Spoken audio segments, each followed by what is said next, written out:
नमस्कार, आप देख रहे हैं प्रदेश का सबसे भरोसेमंद news channel India news Rajasthan. मैं हूं आपके साथ शुभेंदु सिंह।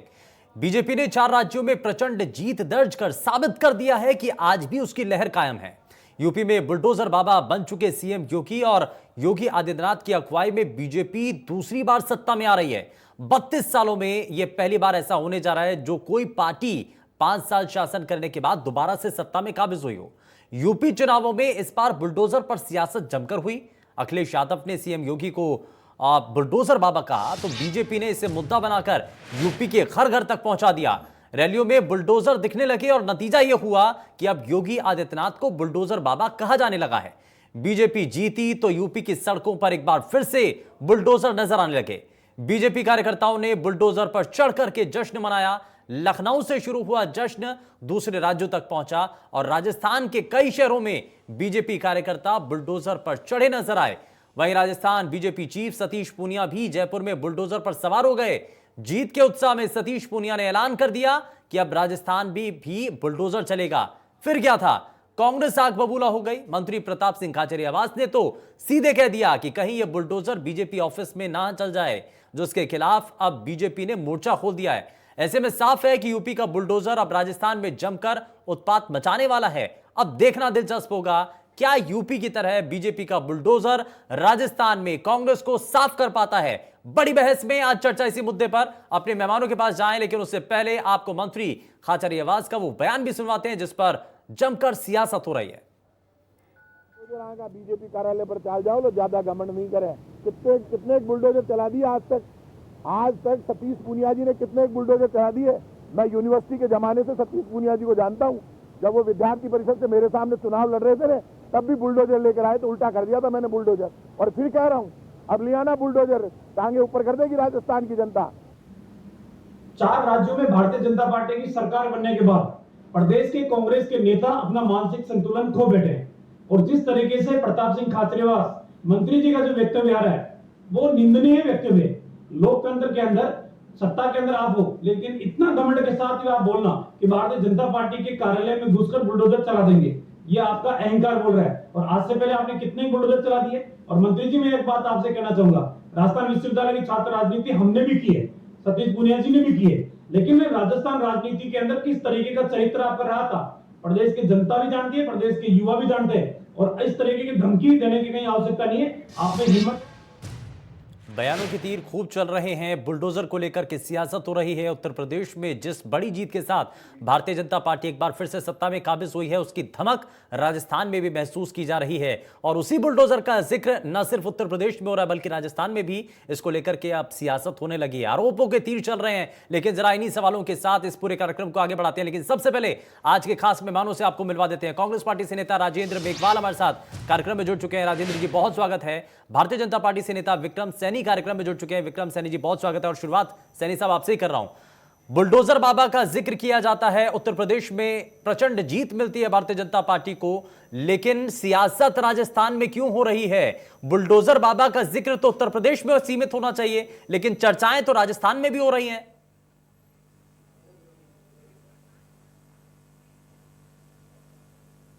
देखिए शुभेंदु जी, राजस्थान के उत्तर प्रदेश के अंदर बुलडोजर का जिक्र कहां से आता है?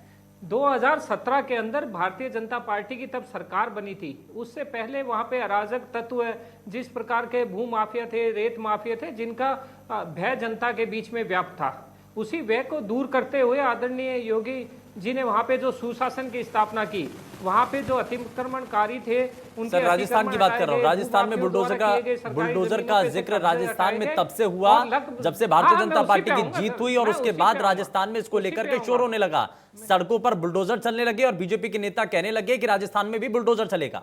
सियासत तो वहां से शुरू हुई है। नहीं तो मैं वही बता रहा हूं सर, तो वहां पे अगर बुलडोजर की बात जो शुरुआत हुई है वहां पे अच्छे कार्यों के लिए हुई है, विकास के कार्यों के लिए हुई है और भ्रष्टाचारियों पर, अतिक्रमणकारियों के कार्यवाही के लिए हुई है। राजस्थान में भी सतीश जी ने इसी परिवेश में कहा था, लेकिन माननीय जो खाचरियावास जी ने कहा था वो सरकार में उनका अहंकार बोलता है और अहंकार के अंदर वो सरकार, भारतीय जनता पार्टी को जो एक सरकार के मंत्री होने के नाते धमकी देने का जो असफल प्रयास कर रहे हैं, उस प्रयास के तहत अगर उनमें हिम्मत है तो भारतीय जनता पार्टी के कार्यालय तो आप भी तो कह रहे हैं ना कि राजस्थान में बुलडोजर चलाएंगे। शर्मा ने उन्हें इस बात के लिए आगाह भी किया। अतिक्रमण कहां पर हो रहा है, अवैध कार्रवाई कहां पर हो रही है, जरा दिखाइए ना, बताइए कहां पर चलाएंगे आप बुलडोजर?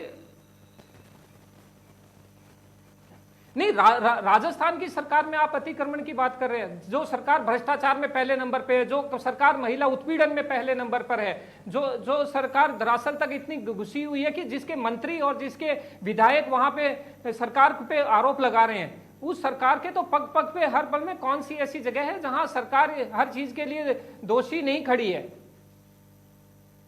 मेघवाल साहब जरा जवाब दीजिए। कहा जा रहा है कि राजस्थान में बुलडोजर की एंट्री इसी बात से हुई है क्योंकि राजस्थान में भ्रष्टाचार चरम पर है।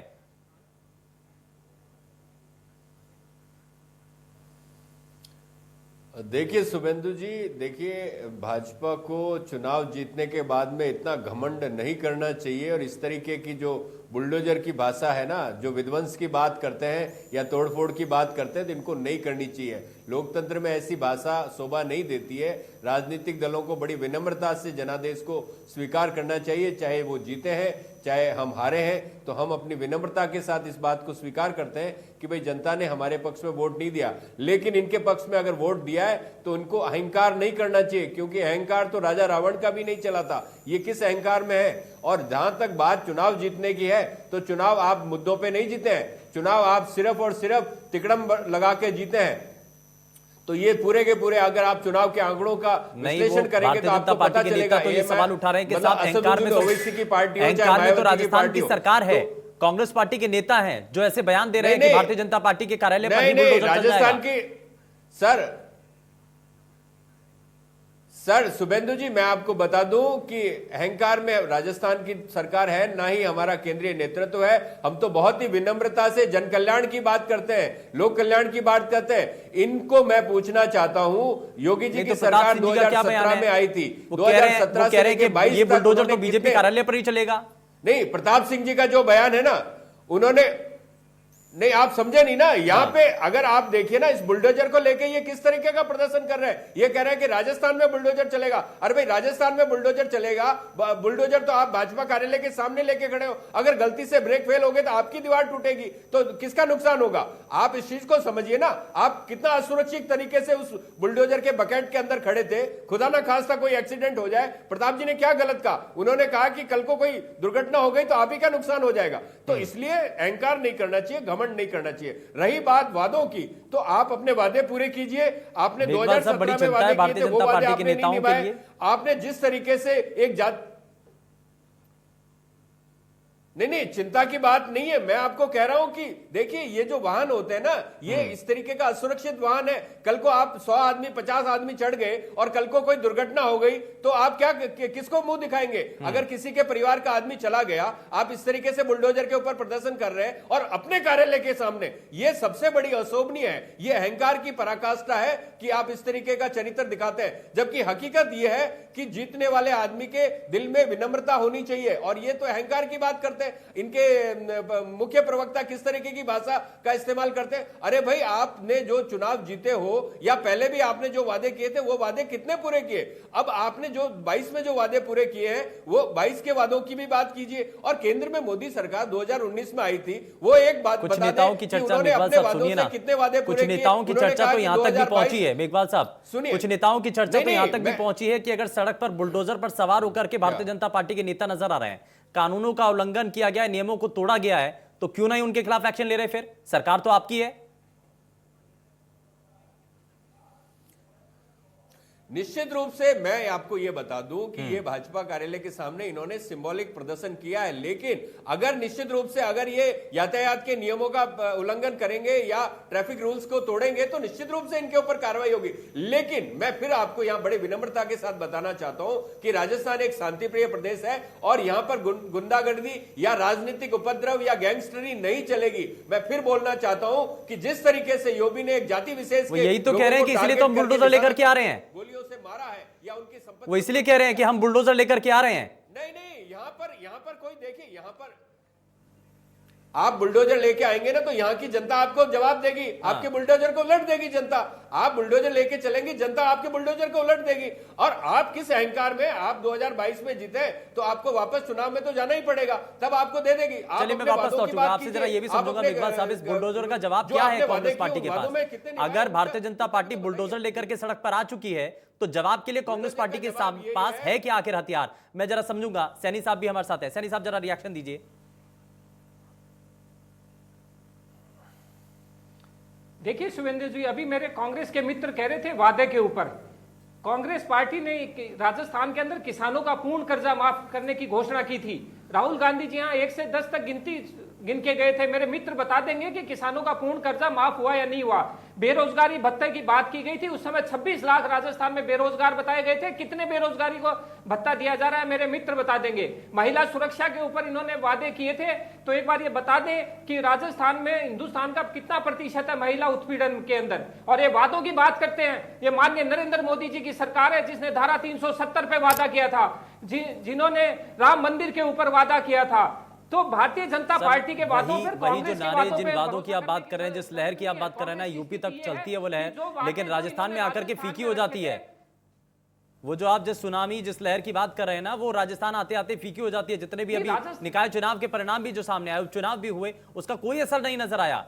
यही तो कांग्रेस पार्टी के नेता कह रहे हैं कि राजस्थान में आकर के वो लहर खत्म हो जाती है। मैं आपको बताऊं,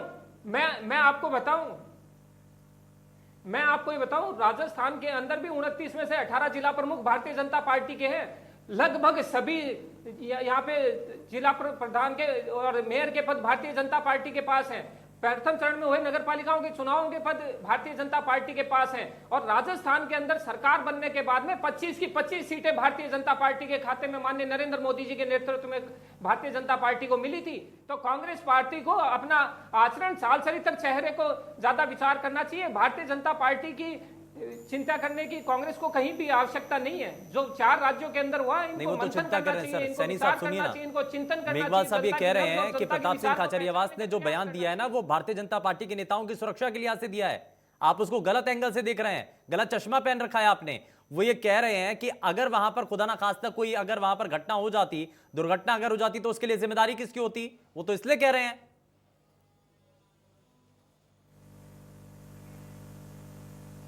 सुरेंद्र जी देखिए, आप भी इस बात को अच्छी तरह से जान रहे हैं कि उन्होंने किस परिवेश में और किस भाषा के अंदर उस बात को कही थी।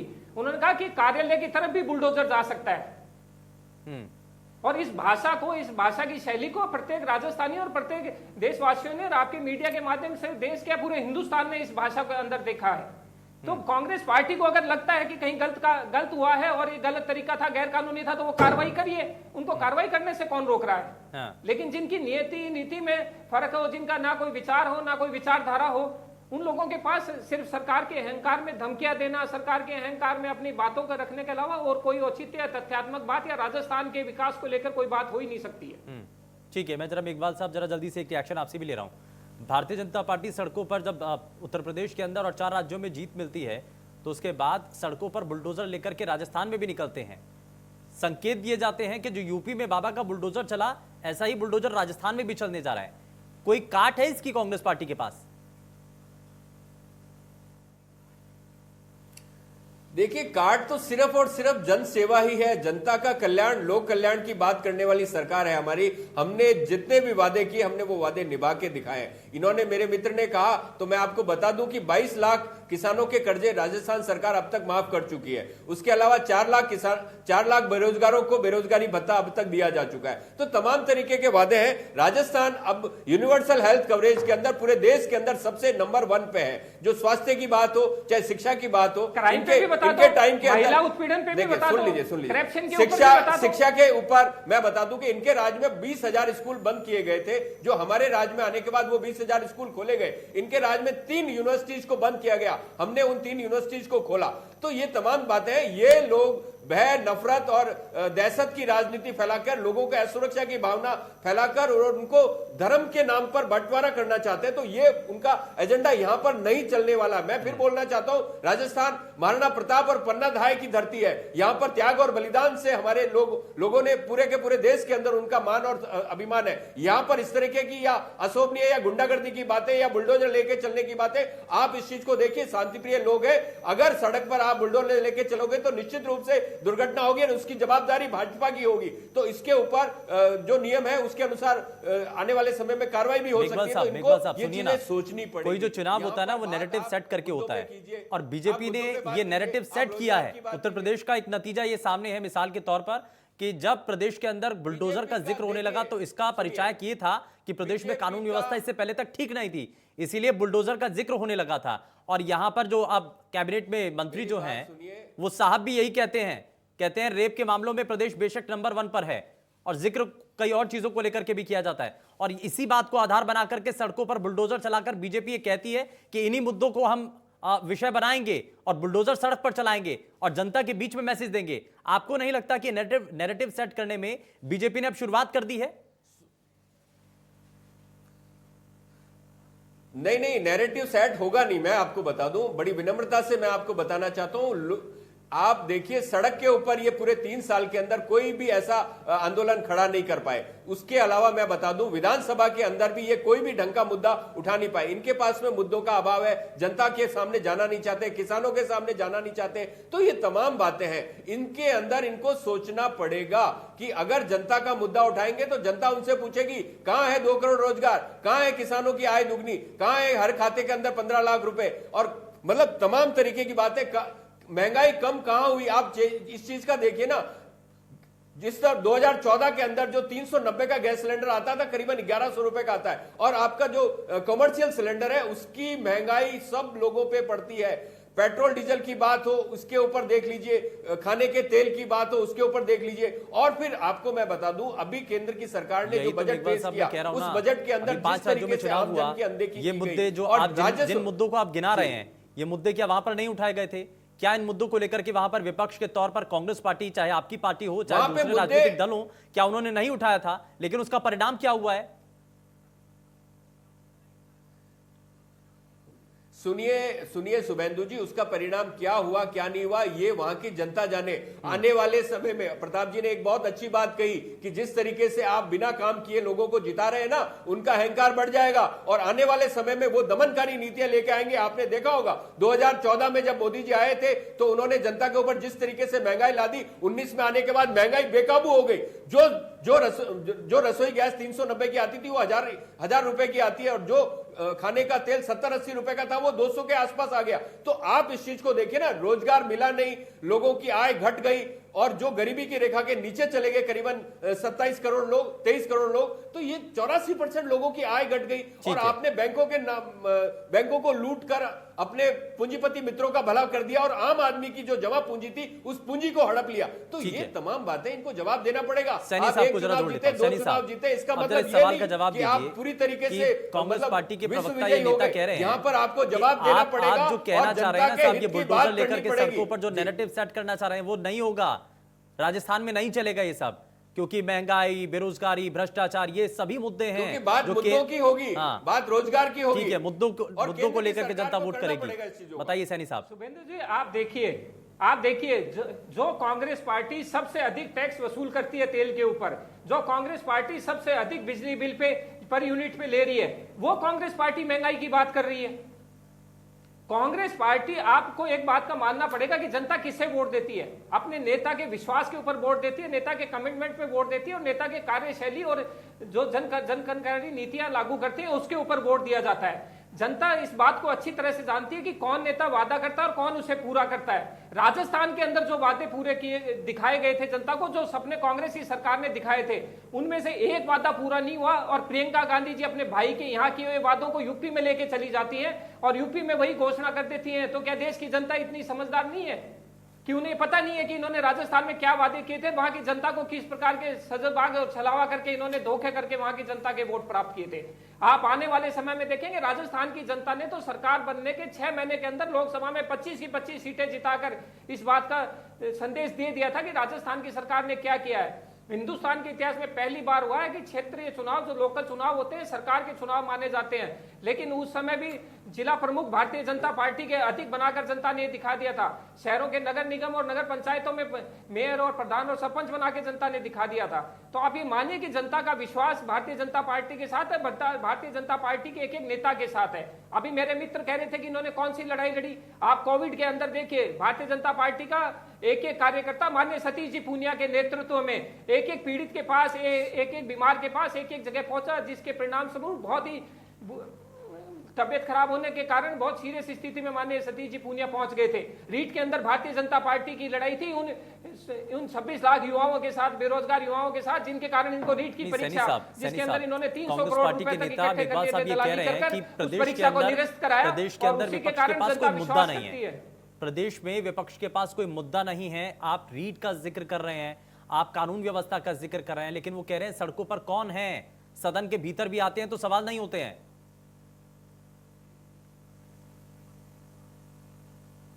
नहीं, सड़कों पे किसने लड़ाई लड़ी? रीट को लेकर किसने लड़ाई लड़ी? भारतीय कांग्रेस पार्टी को अपने दामन में जागना चाहिए। यहां पर हर पल हर घड़ी भारतीय जनता पार्टी को सड़क पे उतरना पड़ता है। अलवर में एक बालिका के साथ बलात्कार हो जाता है और पुलिस स्टेशन में 6 दिन तक मुकदमा दर्ज नहीं होता, क्योंकि चुनाव के परिणाम आने हैं। यहाँ पे जयपुर जैसी शहर में थाने के अंदर आत्मदाह करने पड़ जाते हैं।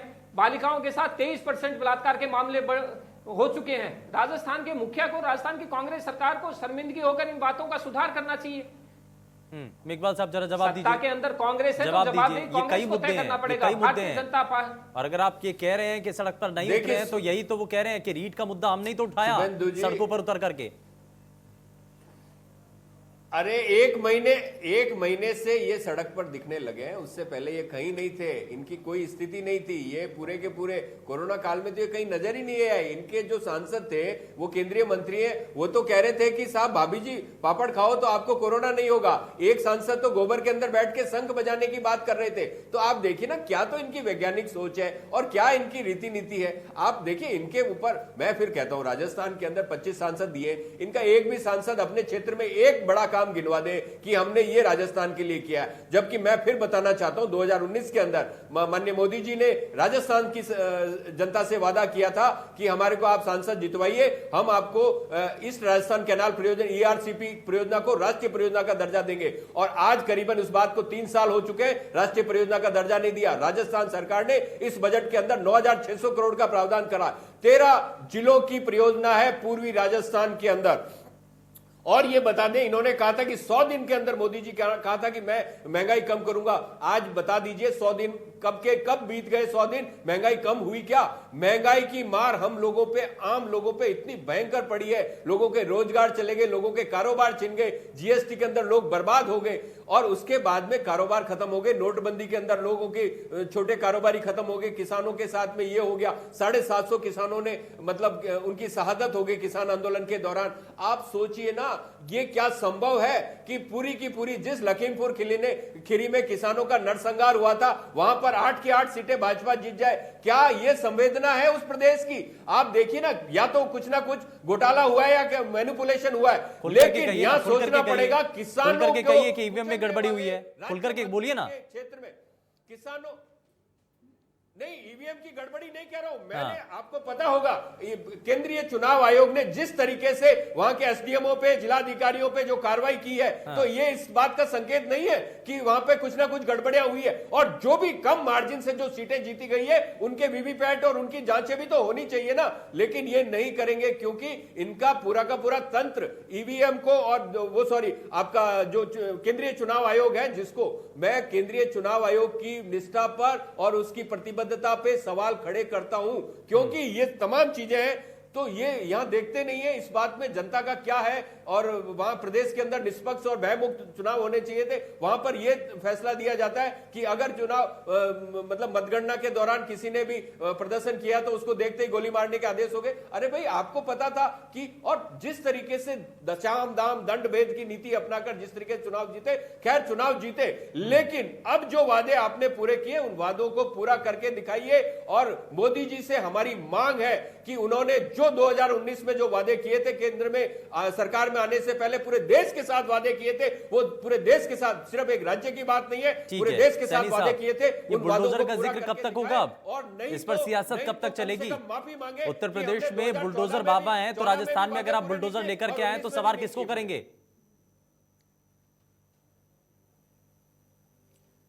राजस्थान गांधी का प्रदेश है, हमारे यहाँ पर महात्मा सैनी गांधी साहब, के अनुयायी इस बुलडोजर के आदरणीय पायलट कौन होंगे अशोक राजस्थान गहलोत जी में? हैं। और ये अगर देखिए सुगंध दीदी, हाँ। राजस्थान में जब बुलडोजर चलेगा तो वो न्याय के साथ चलेगा, नहीं वो राजस्थान चलेगा। के विकास के पायलट लिए कौन चलेगा, चलेगा? वो राजस्थान की उन्नति के लिए चलेगा। लेकिन अभी मेरे उसको में जब चलाएंगे बात कौन? कर रहे थे, ये ड्राइविंग EVM सीट पे पर कौन सवाल बैठेगा? उठाते हैं, ये चुनाव आयोग पे सवाल उठाते हैं, ये न्यायालय पे नहीं, वो केंद्रीय नेतृत्व का विषय संसदीय पार्लियामेंट्री कमेटी उस पर तय करेगी। कमजोर जो भी नब्ज है ना? यहाँ पर ये बन के कमजोर आएगा, नब्ज है ना? भारतीय जनता पार्टी एक मुखी होकर उनके साथ है। भारतीय जनता पार्टी के अंदर कभी ये विषय नहीं जहां जहां चेहरे को लेकर के बात आ जाती है, जहां पर ड्राइवर को लेकर के बात आ जाती है, वहीं पर आप हाथ खींच लेते हैं। ये कमजोर नब्ज है ना? देखिए, ये विषय केंद्र का विषय है और उनको तय करना है। हाँ। भारतीय जनता पार्टी का एक एक कार्यकर्ता जिसको भी, जो भी जिसके सर माथे पे मुकुट सजेगा उसके साथ लगेंगे। यहाँ सचिन पायलट की तरह कोई होटलों में जाकर नहीं बैठेगा इस बात से नाराज होकर। यहाँ मुख्यमंत्री बदले जाते हैं तो भी उत्तराखंड जैसी जगह पे सरकार बनती है, या मुख्यमंत्री बदलने पे पंजाब जैसी स्थितियां नहीं होती है। तो कांग्रेस पार्टी को समझना पड़ेगा, हर चीज पे सवाल खड़ा करना, हर चीज पे सवाल करना इनको धरातल तल तक लेके जाएगा। देश की जनता इस बात को समझती है। आप मैं पूछ रहा हूं, राजस्थान में बुलडोजर जीते हैं, कब उस तक समय आप चलेगा? ईवीएम पे सवाल नहीं उठाते हैं। आप पंजाब में पीछे जीते थे तो बुलडोजर आप चलता ईवीएम रहेगा पे सवाल राजस्थान नहीं में? उठाई थी।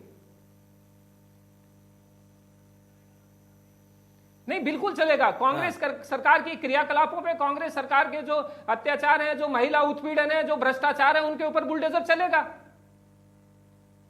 मेघवाल साहब, बुलडोजर चलाने की बात और है चलना भी चाहिए। और मुद्दे आपने दिए हैं, और इसीलिए भारतीय जनता पार्टी के नेता कह रहे हैं कि देखिए- इन्हीं मुद्दों पर यह बुलडोजर चलेगा।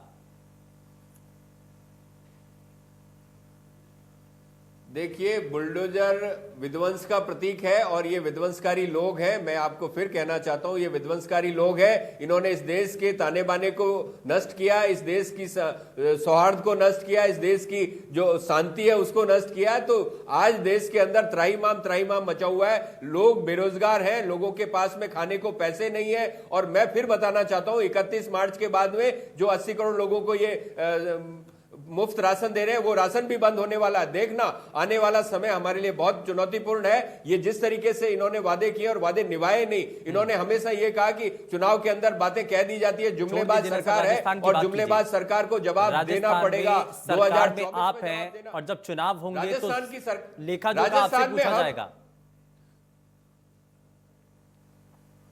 हम तो लेखा जोखा देने वाले लोग हैं शुभेंदु जी, आप अच्छी तरह से जानते हो। आप हमसे हर बार पूछ सकते हो कि आपने अब जो वादे किए पूरे किए। मेरे को आप एक बात बता दीजिए, कभी आपने योगी से ये पूछा कि आपने कितने वादे निभाए थे 2017 में जब आप चुनकर आए थे, या अब जो वादे हैं और वो सरकार में आने के बाद कितने टाइम फ्रेम में ये वादे पूरे कर देंगे? तो मेरे ख्याल से इतना हमें थोड़ा सा हमारे साथ, उनके साथ भी सवाल उठाने चाहिए। केंद्र की मोदी सरकार से भी सवाल पूछिए, उनको भी 3 साल हो चुके हैं केंद्र में सत्ता में आए। उन्होंने जो वादे किए थे उन वादों की भी आपसे भी किए जाएंगे। नहीं, कोई कोताही नहीं जारी रहते ना। इसमें कोताही कहीं नहीं होगी।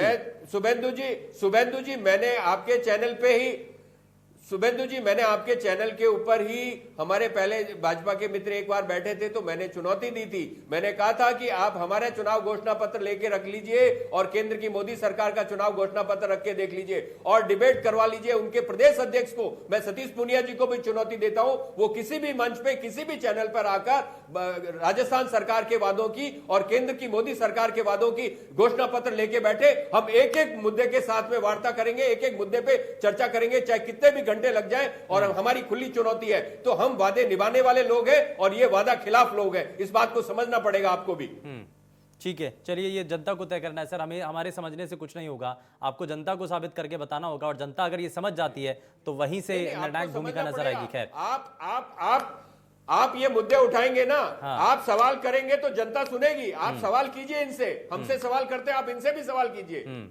मैं तो दोनों से कर रहा हूं सर, मैं तो दोनों से पूछूंगा, मैं तो आपसे भी पूछूंगा कि आपने सरकार में रहते हुए क्या काम किया, और सवाल तो इनसे भी होगा कि विपक्ष में रहते हुए उन्होंने, अगर ये सवाल उठा रहे हैं तो सड़क पर रहकर के कितने मुद्दों को उन्होंने उठाया। सैनी साहब जरा जल्दी से जवाब दीजिए। हाँ, पूरी डिटेल के साथ दे सकता हूं, मैं डिटेल के साथ आपको पूरी सूचना दे सकता हूं। सुरेंद्र जी, लोकतंत्र के अंदर वैचारिक मतभेद हो सकते हैं, लोकतंत्र में आपसी विरोध भी हो सकते हैं, लेकिन लोकतंत्र के पावन पर्व के ऊपर जो जनमत मिला है उसका सम्मान भी कांग्रेस पार्टी को करना आना चाहिए। 4 राज्यों ने वोट देकर वहां की सरकारों को दोबारा सत्ता में लाने का मतलब वहां की जनता ने उन्हें पूर्ण आशीर्वाद दिया है, और जनता उनके कार्यों से प्रसन्न थी, जनता उनके विकास के मुद्दों से प्रसन्न थी, जनता उनके द्वारा किए गए वादों का पूरा करने पर मोहर लगाना ही जनता ने तय किया है कि ये व्यक्ति या ये नेता ये पार्टी हमारे लिए उपयुक्त है।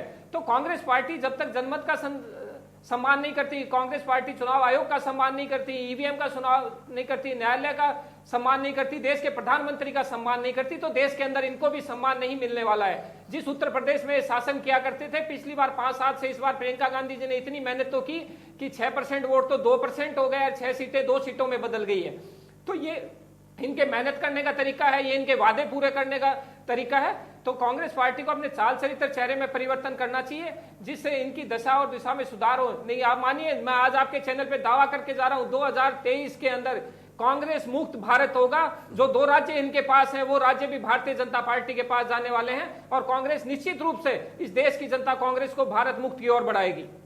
मेघवाल साहब कुछ कहना चाह रहे हैं, जल्दी से रिएक्शन।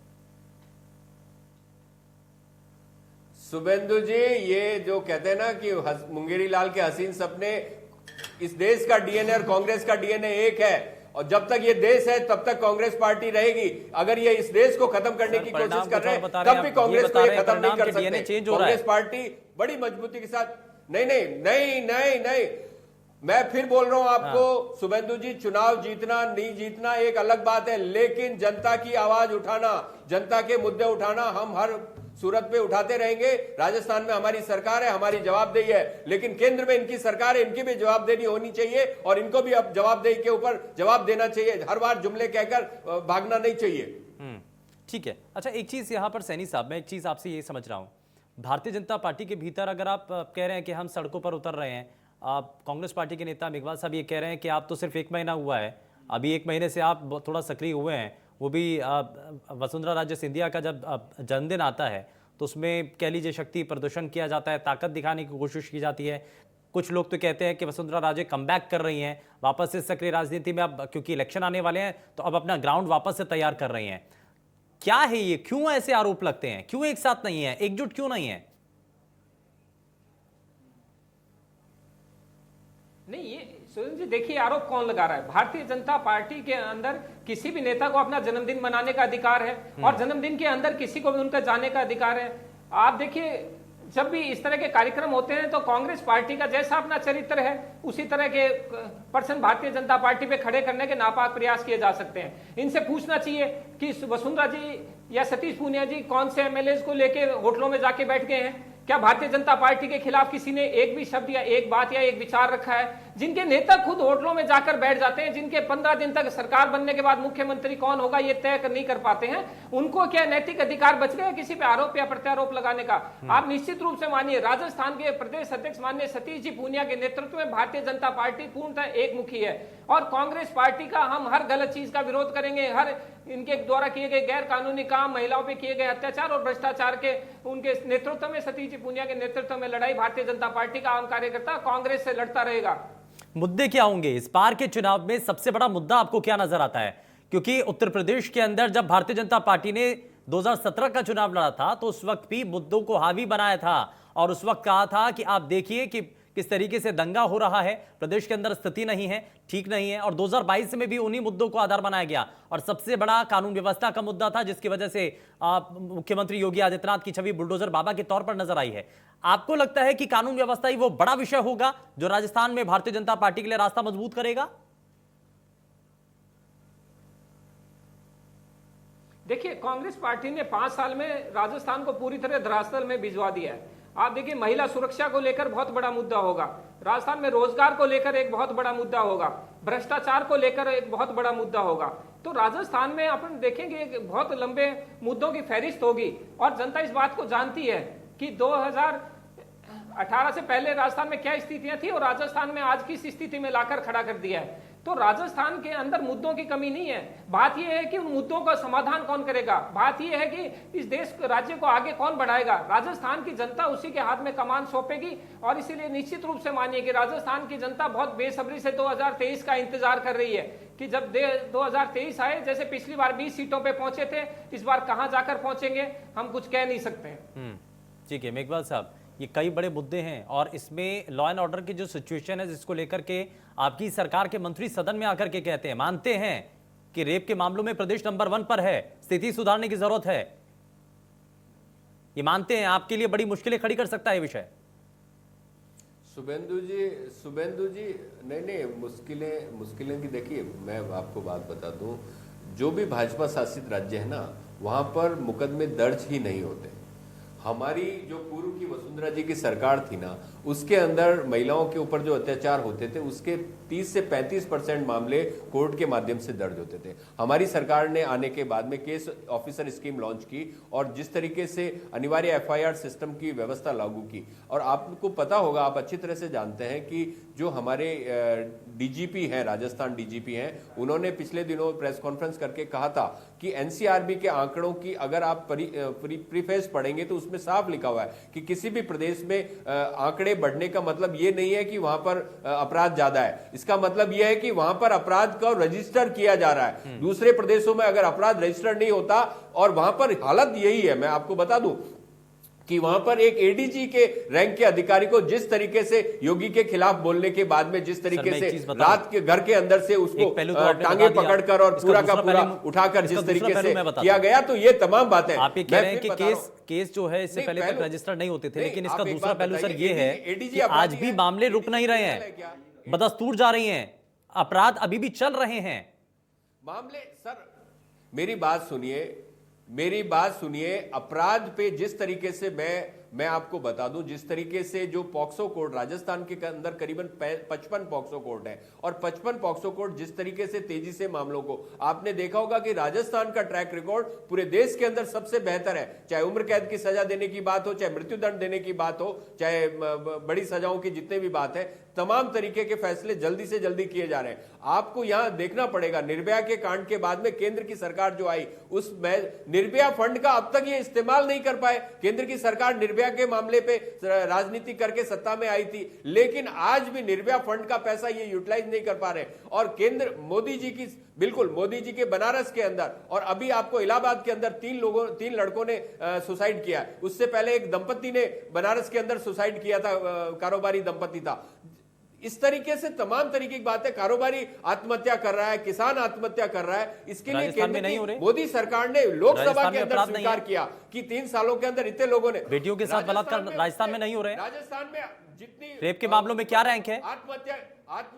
आत्महत्या की घटनाएं जितनी ज्यादा नहीं, राजस्थान देखिए, मैं आपको बता रहा हूं ना, आप आंकड़ों की बात कीजिए ना। मुझे एक बात बता दीजिए, उत्तर प्रदेश के अंदर, मध्य प्रदेश के अंदर, हरियाणा के अंदर कानून बेकाबू है, वहां पर कानून का राज ही नहीं है, वहां पर जंगल राज है। वहां पर अगर FIR दर्ज नहीं होती तो वो आंकड़े कहां से आएंगे आपके पास में? यहां पर आंकड़े दर्ज होते और किसी भी तरीके का राजनीतिक हस्तक्षेप नहीं होता है। जबकि हकीकत बात यह है कि चाहे कुलदीप सेंगर की बात हो, चाहे स्वामी चिन्मयानंद की बात हो, जो कि पूर्व में इनके गृह राज्य मंत्री रहे थे, उसके ऊपर भी जो आरोप थे, उसके अलावा राजनीतिक संरक्षण राजस्थान में नहीं दिया जाता, जबकि उत्तर प्रदेश के अंदर राजनीतिक संरक्षण दिया जाता है। किसानों को कुचलने वाले हत्यारे बेटे का बाप गृह राज्य मंत्री को अभी तक निष्कासित नहीं किया गया। ये ठीक है, ये चुनाव जीतने से ये अपनी पीठ ठोक रहे हैं कि नहीं, किसानों का असर नहीं हुआ, लेकिन किसानों की हाय लगेगी सरकार को, गरीबों की हाय लगेगी सरकार को। गरीब ने वोट दिया है कि नहीं दिया भगवान जानता है, लेकिन जिस तरीके से ये जीते हैं ना, लेकिन उस गरीब की हाय लगेगी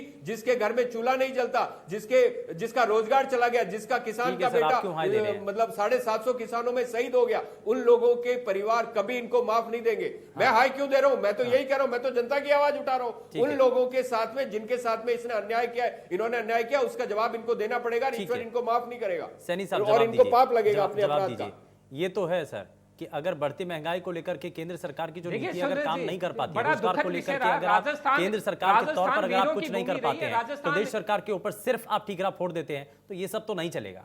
जनता तो इतना भी समझती है। सिर्फ आरोप लगाने से नहीं चलेगा ना। नहीं, जनता तो ये समझती है। आप देखिए, अभी मेरे मित्र बता रहे थे राजस्थान को महाराणा प्रताप की भूमि, जिनके सरकार के मंत्री पूछते हैं कि महाराणा प्रताप ज्यादा विद्वान थे, अकबर विद्वान थे, ये तो जांच का विषय है, इनके प्रदेश अध्यक्ष का बात है। अब उस होने पे सुहागा इनके दूसरे मंत्री आते हैं कि राजस्थान वीरों की भूमि है, इसलिए बलात्कार बढ़ रहे हैं। जो मंत्री, जिस सरकार के मंत्री इतनी शर्मनाक टिप्पणी संसद भवन के अंदर खड़े होकर करते हैं, उससे ज्यादा अशोभनीय बात और शर्म की बात उनके लिए नहीं हो सकती है, जिन्होंने पूरे प्रदेश को विधानसभा संसार में करने का खैर- प्रयास किए गए हैं। हाँ। इनके दिव्या मदेरणा जी ने कल संसद में खड़े होकर कहा अरे कि महंगाई इनके पे बात करो, मंत्री महंगाई रबड़ पे बात स्टैंप करो। है, मंत्रियों की चलती नहीं है, मंत्री शिक्षा पे बात के मोहर करो, तक नहीं स्वास्थ्य लगाते, पे बात प्रशासन वो चला रहे। तो जिस सरकार के मंत्री रोजगार और की जिस बात सरकार के विधायक सरकार को आरोपित कर रहे हैं, क्या उस कांग्रेस पार्टी को नैतिक अधिकार किसी भी रूप में बच गया है कि किसी दूसरे पे प्रश्न चिन्ह खड़े किए जाएं या सवाल खड़े किए जाएं? कांग्रेस पार्टी को चाहिए कि जो जनादेश मिला है उसका स्वागत करना चाहिए, उस पर विचार करना चाहिए कि देश की जनता ने एक सफल सरकार को, एक सफल नेता को और अपने भविष्य के रूप में चुना है। तो कांग्रेस पार्टी को विचार करना, कांग्रेस पार्टी को मंथन करने की आवश्यकता है, लेकिन कांग्रेस पार्टी अपने सर, विचार, बीजेपी को भी मंथन करने की जरूरत है। दुष्परिणाम, दुष्प्रचार बीजेपी के भारतीय भीतर जनता अगर मैं पार्टी के पूछूं खिलाफ आपसे, करते रहेंगे तब तक अभी इनके- किसके नेतृत्व में आप चुनाव लड़ लेना चाहते हैं? कार्यकर्ता क्या चाहते हैं? किसके नेतृत्व में? सतीश पुनिया साहब, शेखावत साहब या वसुंधरा राजे, देखिए किसके सुधा नेतृत्व जी, में? ये भारतीय जनता पार्टी का एक कार्यकर्ता होने के नाते, हाँ, मैं कह रहा हूं भारतीय जनता पार्टी कार्यकर्ता होने के नाते, और भारतीय जनता पार्टी के सभी कार्यकर्ताओं का विषय नहीं है। केंद्रीय नेतृत्व जिसको तय कर देगा, भारतीय जनता पार्टी का कार्यकर्ता उनके साथ माला लेके खड़ा होगा और सड़कों पे उतरेगा और भारतीय जनता पार्टी को जिताने के लिए और कांग्रेस के दुष्कर्मों को दूर जनता के कोने कोने तक पहुंचाने का प्रयास करेगा। भारतीय जनता पार्टी में कभी नेतृत्व कोई बड़ा विषय नहीं कांग्रेस होता। पार्टी के यहाँ पास चेहरा नेतृत्व है, और पद नहीं मिलते हैं, या मुख्यमंत्री के जिम्मेदारी चेहरे तय की हैं, जाती है, जिसकी उन्होंने जिम्मेदारी स्पष्ट तय कर होगी, रखा है उसके अशोक साथ गहलोत साहब करेंगे। उनके नेतृत्व में चुनाव लड़ेंगे। बीजेपी के पास भी तो कोई ऐसा चेहरा हो जो कि सामने प्रतिद्वंदी के तौर पर नजर आए, क्या अशोक लोग ये गहलोत के समझ पाए। नेतृत्व में- हाँ, क्या अशोक गहलोत के नेतृत्व में कांग्रेस पार्टी ने चुनाव लड़ा था? क्या अशोक गहलोत के नेतृत्व में कांग्रेस पार्टी ने चुनाव लड़ा था? क्या अशोक गहलोत को मुख्यमंत्री का चेहरा तय किया था? या कांग्रेस पार्टी अब ये तय कर रही है कि 2000, आप देखिए कांग्रेस ने तो राजस्थान को कितना अच्छा रहा है। जब अशोक गहलोत पहली बार मुख्यमंत्री बनते हैं तो राजस्थान के अंदर 6 चेहरों को आगे कर दिया जाता है। परशुराम मदेरणा जी, सीपी जोशी जी, बीडी कल्ला जी, नारायण सिंह जी, चंद्रभान जी, और बनते अशोक गहलोत हैं। उसके बाद दोबारा सीपी जोशी जी, बीडी कल्ला जी, बनते अशोक गहलोत हैं। इस बार चेहरा बनाते आप सचिन पायलट को, उनकी अध्यक्षता में चुनाव लड़ते हैं मुख्यमंत्री। कांग्रेस पार्टी और भारतीय जनता पार्टी की किसी भी रूप में तुलना नहीं हो सकती सुरेंद्र जी। कांग्रेस पार्टी ने हर समय राजस्थान की जनता के साथ छलावा किया है और धोखा किया है, और किन्हीं के चेहरे रखे, दूल्हा कोई दिखा, अच्छा, राजस्थान लड़का में कोई बीजेपी के दूसरा पायलट दिखाया, होने दूल्हा वाले हैं किसी क्या? और को बना के बैठा दिया। ये परंपरा पहले कांग्रेस जो पार्टी बड़ी के अंदर चर्चाएं रही है। चल रही थी, पहले बड़ी चर्चाएं चल रही थी, वापस से अब 2023 के लिए तैयारियों के तौर पर, क्योंकि बड़े चेहरे की तो जरूरत बीजेपी को भी है, तो बीजेपी के विमान को चलाने के लिए किसी पायलट की तो जरूरत है। नजर दूसरी तरफ भी है क्या? देखिए, हम भारतीय जनता पार्टी संगठनात्मक रूप से और एक विचार के रूप में बहुत मजबूत है। आप मुझसे एक बार नहीं 10 बार पूछेंगे तो मेरा जवाब यही होगा कि दिल्ली से केंद्रीय बोर्ड कमेटी जिसको तय कर देंगी, भारतीय जनता पार्टी का कार्यकर्ता उसके साथ लगेगा और उन्हीं को जिम्मेदारी के साथ लगकर भारतीय जनता पार्टी की सरकार 2023 में बनेगी और निश्चित रूप से यहाँ का एक एक कार्यकर्ता, एक एक मतदाता भारतीय जनता पार्टी के साथ खड़ा होगा। अच्छा, एक बड़ी मुश्किल होती है, भारतीय जनता पार्टी के अंदर कोई विषय नहीं है। हाँ, अच्छा, एक बड़ी मुश्किल होती है मेघवाल साहब, ये जैसे उत्तराखंड में भी होता है, परिपाटी चली आ रही है, जब से उत्तराखंड राज्य बना उसके बाद से वहां पर सिलसिलेवार तरीके से एक बारी कांग्रेस, एक बारी बीजेपी, एक बारी कांग्रेस, फिर बीजेपी, और राजस्थान में भी ना कुछ ऐसे ही परिपाटी चलती आ रही है। आपको लगता है कि इस बार वापस करना, सत्ता में वापस आना, ये बहुत बड़ा चैलेंज है?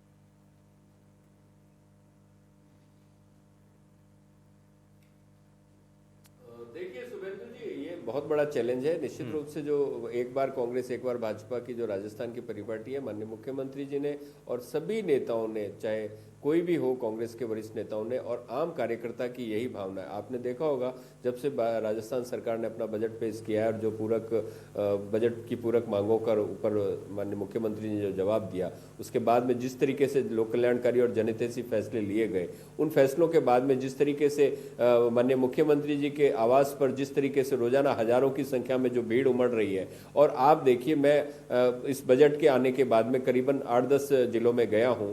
उन जिलों में जाके हमने जिस तरीके से कार्यकर्ताओं से बात की और सरकार की लोक कल्याणकारी योजनाएं की धरातल पर पहुंच कैसे सुनिश्चित हो, उसके लेकर हमने जो बातचीत करी, लोगों में बड़ा उत्साह है कि हमारे पास में इतनी सारी उपलब्धियां हैं जो कि सरकार ने हमारे लिए किया है। तो हम इन बातों को जनता के सामने निश्चित रूप से ले जाएंगे और सरकार के खिलाफ कोई भी तरीके की एंटी इनकम्बेंसी नहीं है। तो निश्चित रूप से सरकार राजस्थान में ये ट्रेंड जो है, एक बार भाजपा एक बार कांग्रेस का बदलेगा और कांग्रेस की 2023 में वापस सरकार बनेगी। आप चाहे किसी भी कांग्रेस के नेता से बात कीजिए, कांग्रेस के कार्यकर्ता से बात कीजिए, और आम सेंटिमेंट्स आप जाकर लेकिन सर चिंता हर कांग्रेसी के मन में है, लोगों के बीच में यही है, चिंता हर कांग्रेसी के मन में है, हर कांग्रेसी कार्यकर्ता के मन में इस बात को लेकर के जो आला कमान है, और जिस वक्त कमान बहुत मजबूती के साथ संभालनी चाहिए, अब वहां पर कुछ दिक्कतें आ रही हैं। कैंपेनिंग जो करते हैं उसका असर देखने को नहीं मिलता है। पंजाब, जहां पर इन 5 राज्यों के अंदर सरकार भी थी कांग्रेस पार्टी की, वहां से भी सत्ता गंवा चुके हैं कांग्रेस पार्टी के लोग, बड़े बड़े चेहरे जो कि शिकस्त का सामना कर चुके हैं।